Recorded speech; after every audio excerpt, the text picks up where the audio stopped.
Hello সবাই, কেমন আছেন? সকাল ৭টা বাজে উঠছি শুধু ৯টায় একটা মিটিং অ্যাটেন্ড করার জন্য। বাইরে ঝুম বৃষ্টি। বাট সেই বৃষ্টিতেও মানে যাবো বলে রেডি হইছি। সো এখন বের হব। তো যে কথাটা আমি বলতে চাচ্ছি সেটা হচ্ছে জীবন কারো জন্যই এত সোজা না, এত সহজ না। জীবনকে সহজ বানিয়ে নিতে হয় কঠোর পরিশ্রমের মাধ্যমে, ধৈর্যের মাধ্যমে, চেষ্টার মাধ্যমে। আর লাক বলে তো একটা ব্যাপার আছেই, সেটার উপর। সো কেউ ভাববেন না যে জীবন তার জন্য হয়তো অনেক সহজ।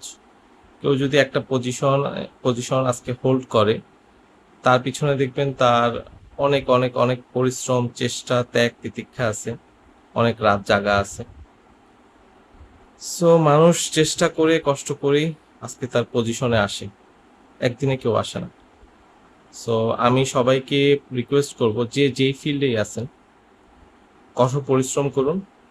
কারণ শেষ বয়সটা যদি আরামে কাটাতে চান, এই বয়সটাই মানে যখন আপনার শক্তি আছে, এনার্জি আছে, সেই বয়সটায় আপনি কঠোর পরিশ্রম করুন, চেষ্টা করুন। ইনশাআল্লাহ আপনি সাকসেসফুল একদিন হবেনই হবেন।